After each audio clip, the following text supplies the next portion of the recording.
Good evening, this is QTV News coming to you live from our studios on Kairaba Avenue. I am Ashma Oba. Thanks for joining us. Here are the main news headlines. All the Gambian pilgrims intending to perform this year's Hajj in Mecca have safely arrived at their first destination, Medina in Saudi Arabia. Senior officials of the Gambia Red Cross Society on Saturday called on Gambians to support Gambian entrepreneurs in the hospitality industry, especially those at the beaches.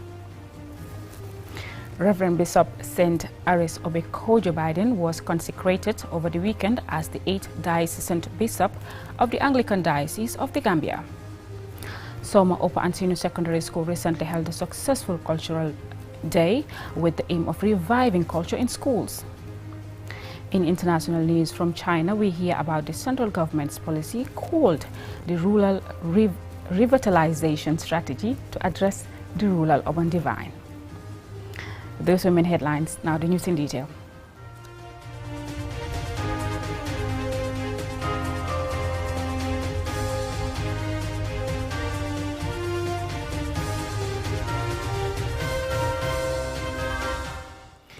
Now, all the Gambian pilgrims intending to perform this year's Hajj in Mecca have safely arrived at their first destination, Medina, in the Kingdom of Saudi Arabia.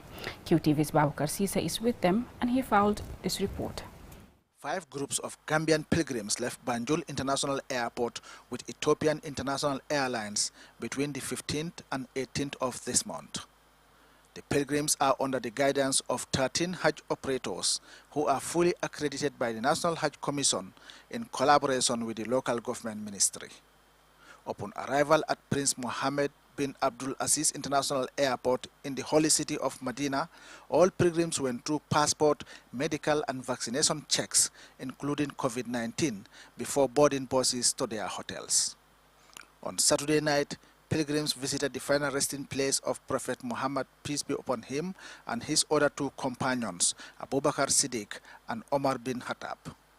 Imam Basiru Lee is a Hajj guide.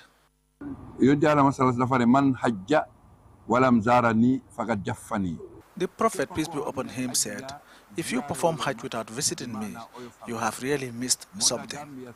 That is why it has become a tradition for Gambians to come to Medina to honor him. Babukar Cham, Aliu Bite and Omar Njai are among those who visited Prophet Muhammad's grave and that of his companions.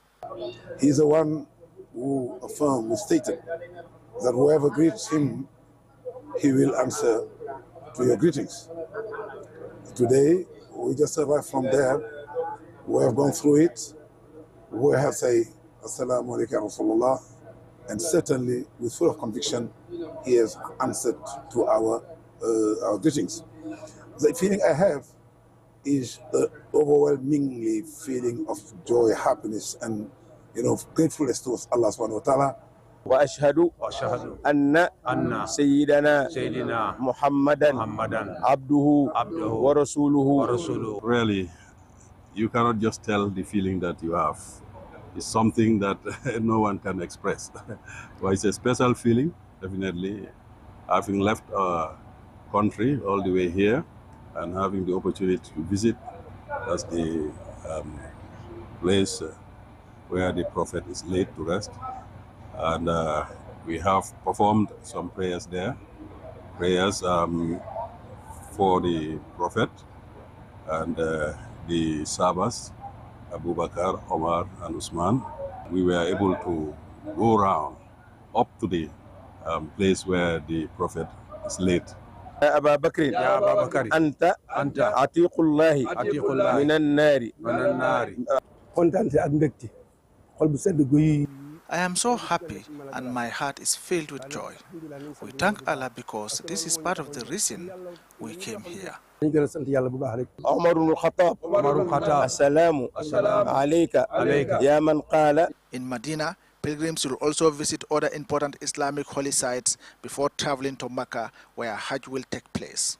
The actual date for Hajj is contingent on the sighting of the moon of Dhul Hijjah, the 12th and last month of the Islamic calendar. Babukar Sisa, QTV News, Medina, Saudi Arabia. Now here is an important message from the Supreme Islamic Council. The crescent for the month of Dhul Hijjah was seen on Sunday, marking Monday the 19th of June, the first day of Dhul Hijjah. Therefore, the day of Hajj would be on Tuesday, 27th June, and Eid al-Adha would be on the 28th of June, 2023. Now, let's continue with our stories. Senior officials of the Gambia Red Cross Society on Saturday called on Gambians to support Gambian entrepreneurs in hospitality industry, especially those at the beaches. More in this report. This beach business fair is organized to support Gambian entrepreneurs in the hospitality industry, as many of these vendors had their livelihoods affected by the impact of the pandemic, forcing them to shut down their businesses, especially during the peak of the pandemic. Alhassan Senghor and Fabakary Kale, Secretary General and President of the Gambia Red Cross Society, respectively, spoke of the need to support Gambian entrepreneurs. They say this business fair is organized by GRCS to fulfill part of its humanitarian support to those affected by the pandemic, and they called on the public to visit and patronize their stalls along Palmarima Beach. As a national society, our planning process is normally full cycle, which means we don't only respond to the emergency, but through the process we go up to recovery by supporting those affected or impacted by any disaster to help them to recover from the effects of that disaster. Those in the tourism sector and ordinary Gambians to please find time and pass by the Palmarima Beach and come to the open business fair. If every Gambian, or even if 25 Gambians walk down this path and spend each $100 or $1,000 is here, that will go a long way in helping you, realize something that you can take home.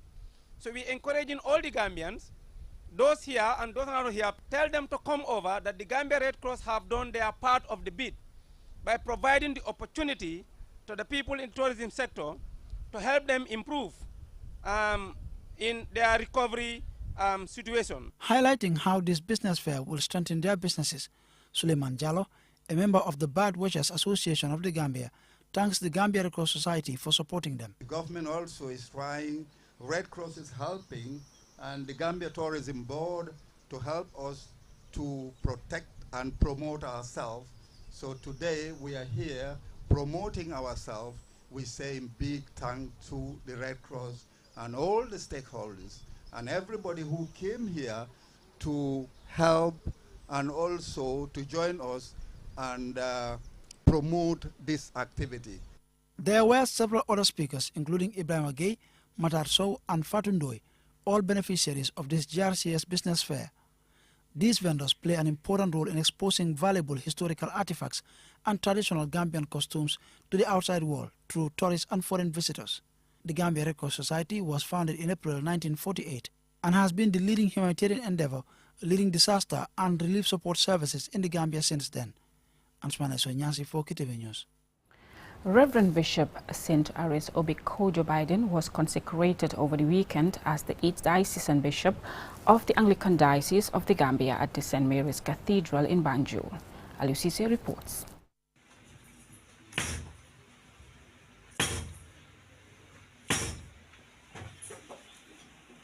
Open the gate of righteousness, that I may go and give thanks unto the Lord. The consecration of a bishop is the process during which a candidate receives the fullness of the grace of the priesthood. The well-attended event started with a procession in the church, praising God and asking for God to have mercy upon the people amid songs by the church choir. The bishop of the Anglican Diocese of the Gambia promised to serve the church and followers as is dictated by the teaching of Jesus Christ. He asked for the support of all as he focused on building on the strong foundations laid. The Anglican Diocese of Gambia offered me as a burnt offering to God. And God accepted me and consecrated me and has given me back to you. Work with me, and it shall be well with us. I have nothing in my hands. My chaplain, please bring my staff. I have nothing in my hands. except for this staff, not to lord myself over you, but to serve you with this power of God. He asked Moses, what is in your hands? Moses showed God a shepherd's rod. Hear his voice asking me, Kojo, what is in your hands? And I showed this to God, a shepherd's staff. The assurance is that when you walk through the shadow and the valley of darkness, may this rod bring you comfort. May this rod bring you salvation. Attendees, including bishops, congratulated the new bishop and wished him well in his new role, while they hope to learn a lot from him. The newly consecrated Bishop Kojo Biden is a Ghanaian from the Anglican Diocese of Cape Coast. He was the Vicar General of the Diocese of the Gambia. He succeeds Reverend James Allen Yao Odiko, who was consecrated and enthroned on 24 January 2016. Bishop Biden's consecration and enthronement is the 8th in succession since the creation of the diocese in 1935. Reporting for QTV News, I am Aliou Cisse. That story by Aliou Cisse takes us to a commercial break, but when we return, we have more local, international, and yeah, do stay tuned.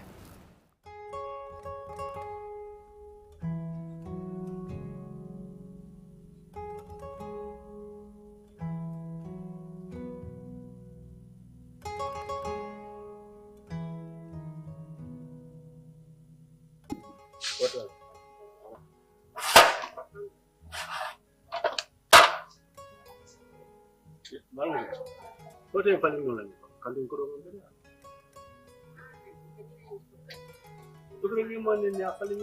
there. So it's a fine law. Okay.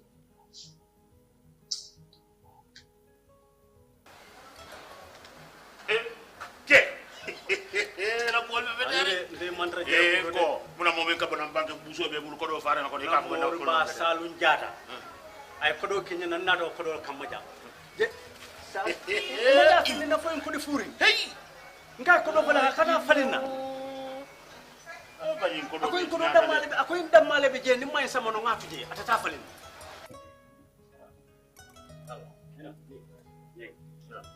assalamu alaikum baru kota nyinyi kodo ta jant yo ni bari kodo mambe nyanta ko di kendo ren dila min ko mo be daji be ko do fam jiba jol jibe be faram faram fayla ni jibe yaaje mo be taal iba falin nale central bank ye memfo inal tolier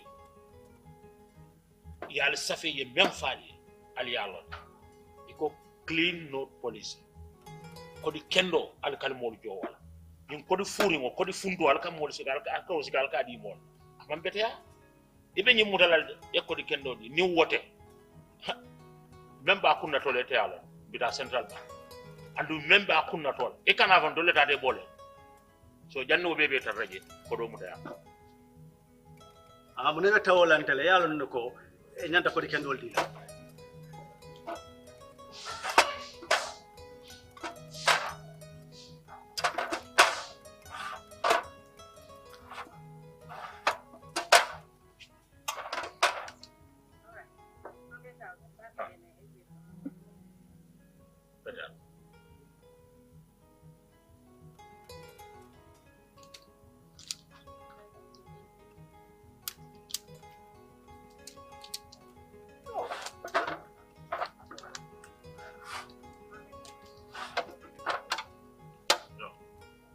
ñina mu siloti men ñanta kake al kali al luwaye men fo al kali barawna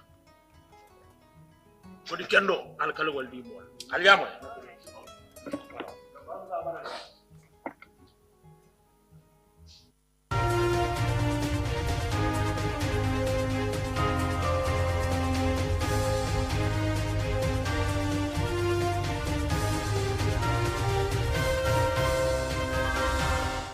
Welcome back. If you're just tuning in, you're watching QTV News, and I am Ashma Uba. Now, Somo Upper and Senior Secondary School recently held a successful cultural day with the aim of reviving culture in schools. Our regional correspondent, Bakari Balde, attended the event and he filed this report. The theme for the event is Know Your Culture, Don't Let It Die, which is exactly what the school is doing. The activities involve displays of various ethnic attire, cultural dances, and traditional songs in Fula, Mandinka, Olof, and Sarangule. Mankaman Dafi from the school's English department and one of the event's coordinators explains the significance of the event. So many successful events here. We've organized a career day a few months ago, and also spelling bee debate and drama competition. And also this time we come up with another one, which is the cultural show. Indeed, it is said that education does not stop in the four corners of the classroom. We've seen that today. The students have shown us so many talents that we were not imagining. Some of them imagined they were very good in class and also very good in showing talents like miming, cultural dance, miss competition, and the like. Definitely, indeed, they did a great job. Mariama J. Jallo, one of the trainers, outlined that having such an activity at regular interval is very important and mentioned some of the challenges. Earlier, when we start the training, we have a lot of challenges. But yes, challenges are overcome by hard work. It was not easy, much especially for the grade 7s, for the grade 8s, for the 10s, because of some of the skills that they have to do on the ground. But one of the things that these kids have in them is they believe in themselves, they have the confidence, they have the courage, they love what they are doing. This is one of the things that brought them to this stage today. In everything that you're doing, when you believe in yourself, you have the confidence, you will be able to tackle that challenge. Nafi Jabi and Mohammed Jabi, who displayed all of traditions, were crowned winners of the Miss and Master category. They spoke to QTV afterwards. I feel happy to win this crown today. I want to thank my parents and my students and my teachers. The event was well attended by the school students, teachers, education authorities, and the community. The school administration promises to conduct such activity annually. Mohammed Jabi and Nafi Jabi scored all the awards, winning the traditional attire category. The Wolof traditional group won the traditional dance category, and Fatou Bintou Baji won the traditional song category.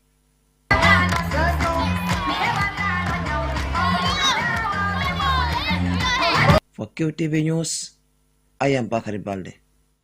The Global Monitoring for Environment and Security in Africa, under the third phase of the GATSO project, convened its Continental Annual Exchange Workshop to help protect wetlands and better manage and control floods in the West Africa sub-region. Lena E. Igwenyiba reports.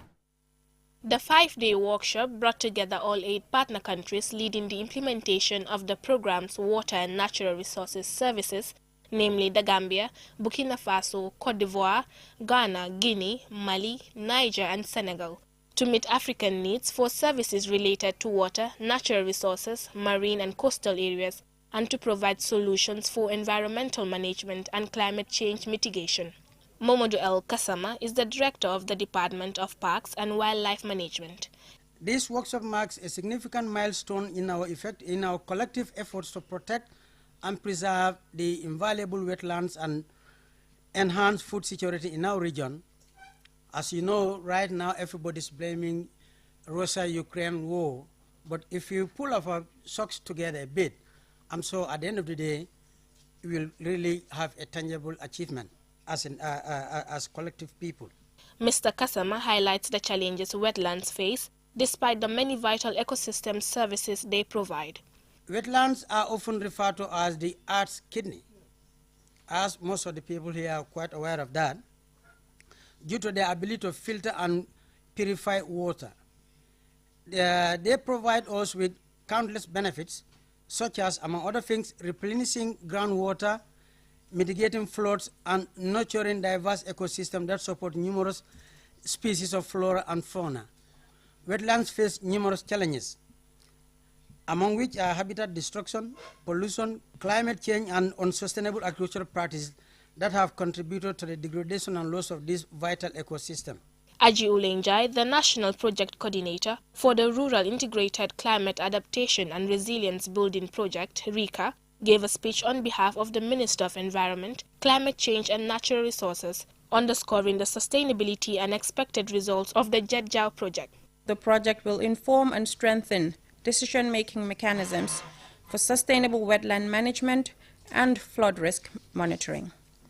The scientific evidence based on the exploitation of Earth observation data also provides opportunities for qualitatively improving the framework of legislation, codes of conduct, and methods for wetland and flood risk management. The paradigm shift that the project is expected to bring about in wetland and flood management is linked to the fact that the implementation of the intervention will involve sets of actors with different missions, integrating the multiple facets, including the technical, economical, social, political, environmental, institutional, and financial dimensions. The sustainable management of wetlands and floods for enhancing food security and ecosystem resilience in West Africa, Jedjao project, is intended to improve and make Earth observation service delivery in Africa user-driven and more sustainable at the technical and financial levels. Reporting for QTV News, I am Lena Igwenyiba. That story by Lena Igwenyiba takes us to international news.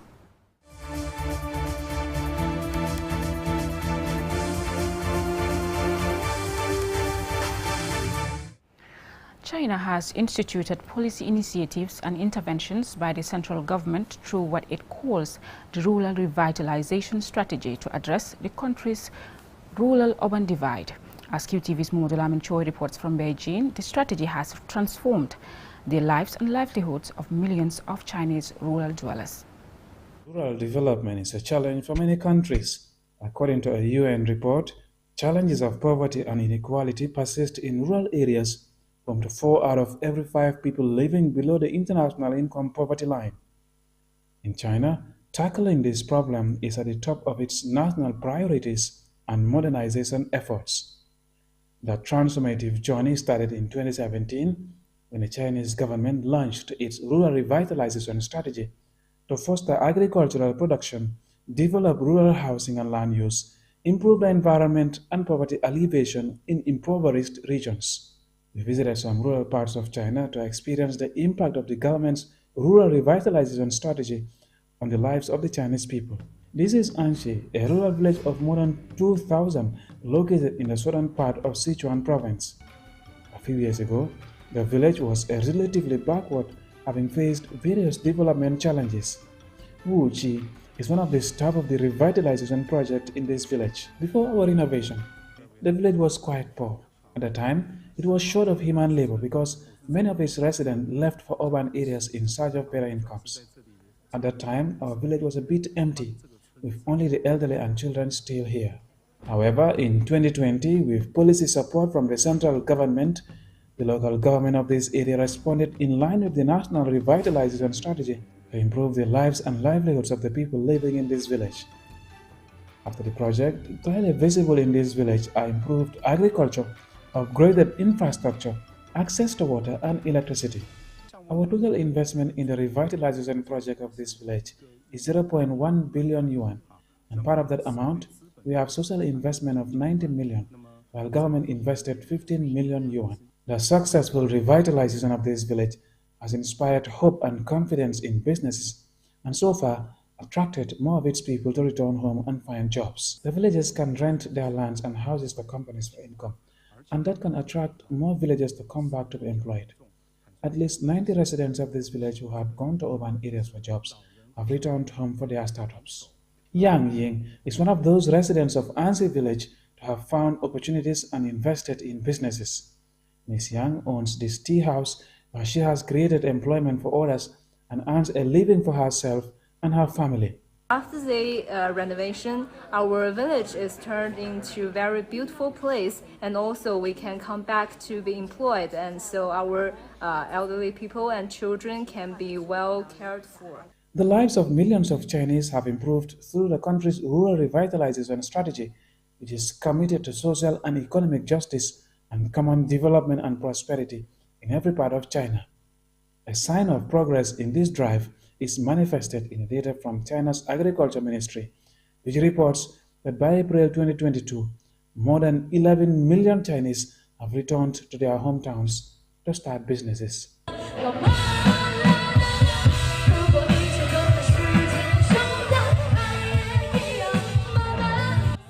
Mohamed Lamin Choi, QTV News, Beijing. Well, that's it for the news, but before we go, a recap of our main news headlines. All the Gambian pilgrims intending to perform this year's Hajj in Mecca have safely arrived at their first destination in Medina in Saudi Arabia.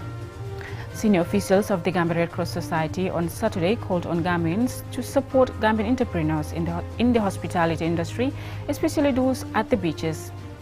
Reverend Bishop St. Aris Obekojo Biden was consecrated over the weekend as the 8th diocesan bishop of the Anglican Diocese of the Gambia. Somo Opan Senior Secondary School recently held a successful cultural day with the aim of reviving culture in schools. In international news from China, we hear about the cultural government policy called the Rural Revitalization Strategy to address the rural-urban divide. And before we close, a reminder, the day of Hajj would be on Tuesday, 27th of June, and Idul Adha would be on the 28th of June, 2023. That's all we have for you on this news bulletin. Join us at 10 p.m. for more news. Thanks for watching.